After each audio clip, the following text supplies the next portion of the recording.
Pakita ko lang kung ano nakinsira ng injector. Ayan no. Ewan ko, baka pinukpok nila yung dulo. Baka pinukpok nila yung dulo ng injector.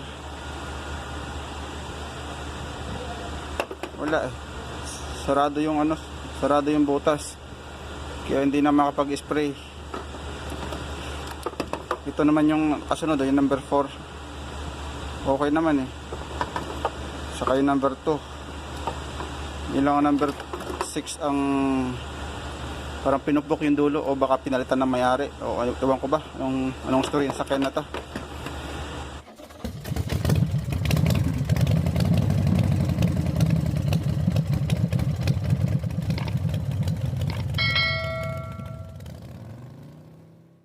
Ito guys, part 2 nung Mitsubishi Pajero 2017 na palyado na may problema yung injector. So ngayon, magpapalit ako ng injector ngayon. Kaso nga lang ipapalit yung injector ay second hand. So walang parts sa ilang araw na ako nagantay ng pyesa.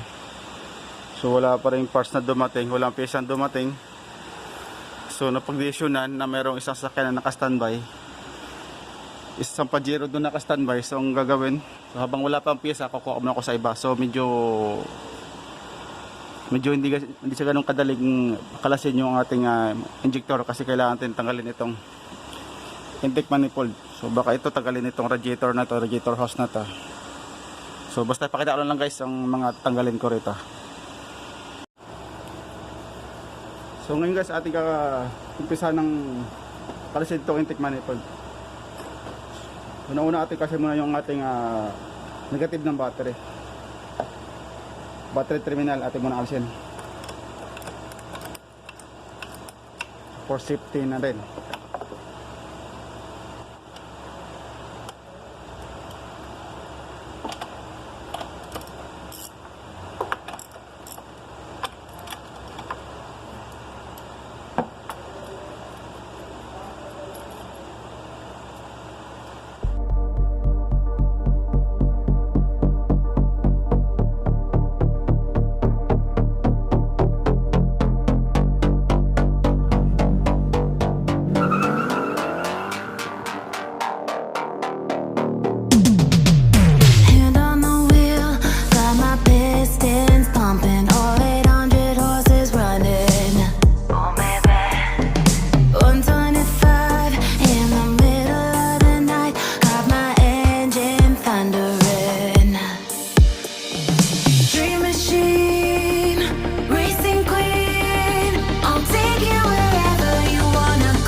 Guys, so medyo may tama lang yung may langis lang yung intake manifold.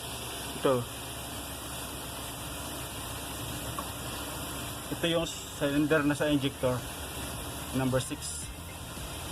So yung iba hindi naman siya misfire, hindi naman wala namang problema itong iba. Ito sa number 6 may problema, sa injector lang ating unang papalitan. Ito yung injector number 6. So kakailangan bunutin ng buo para mabuno.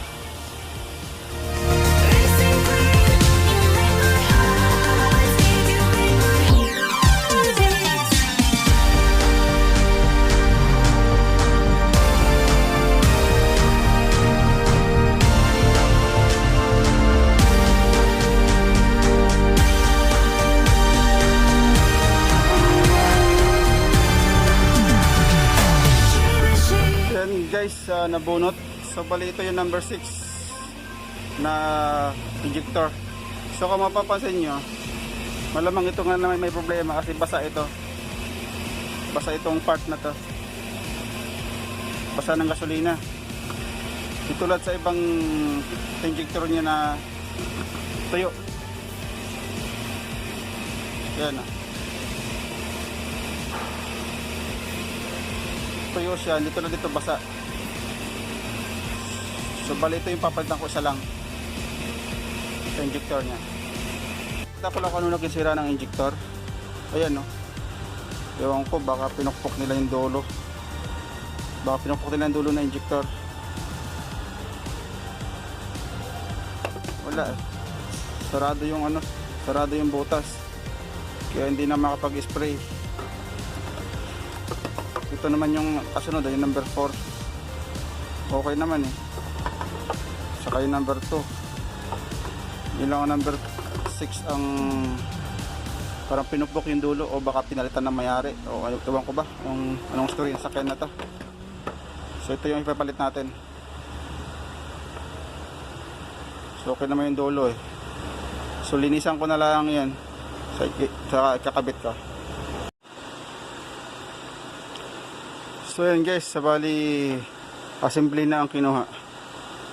Kasama na ang injector, kasama na rin yung rail nya. So bali ito yung may problema, ito yung sira. Ito yung may sira eh, ito.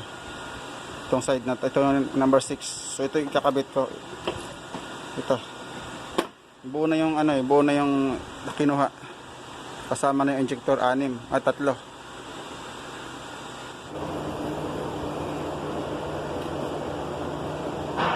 So okay na guys, ating ikabit na itong second hand.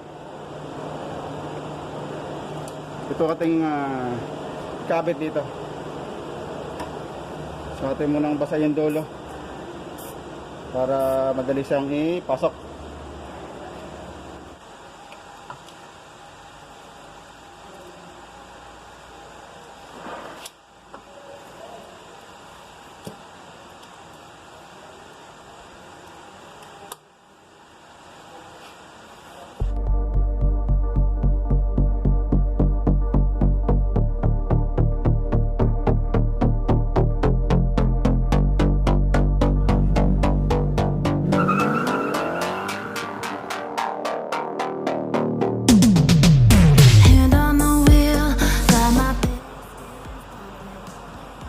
So okay na guys, kakabit na natin yung intake manifold.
Okay na, kinabit na lahat, okay na sa naibalik na lahat sa ayos.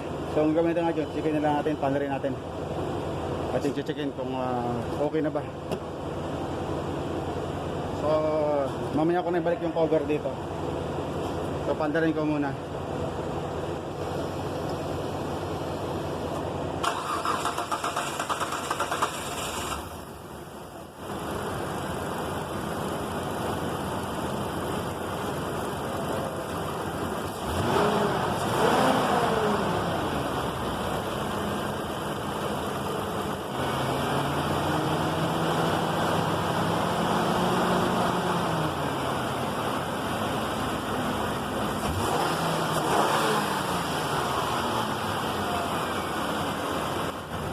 So okay na yung makina guys.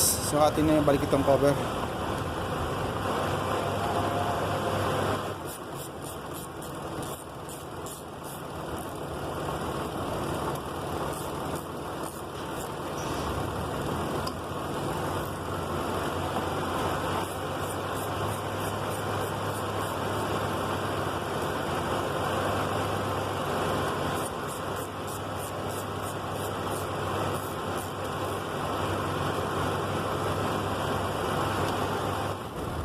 Lalagay ko itong bote na may tubig. So at hindi tinan ko ganun pa rin kung may palya pa rin yung makina. So wala siya, hindi na siya magalaw. So lipat natin. Hindi na siya ganun hindi na magalaw yung makina. So okay na to guys.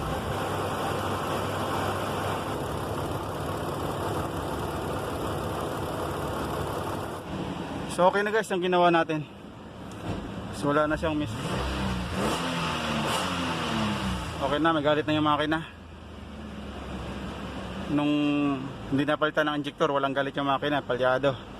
So bali itong traction na to, walang problema yan. Pag tinakbo ito ng mga 1 km, mawawala yung ilaw na yan. Normal na pag tinanggal yung battery kasi pag disconnect yung battery, pagbalik mo, normal yan na iilaw siya yung traction. So yan guys, problem solved na tayo.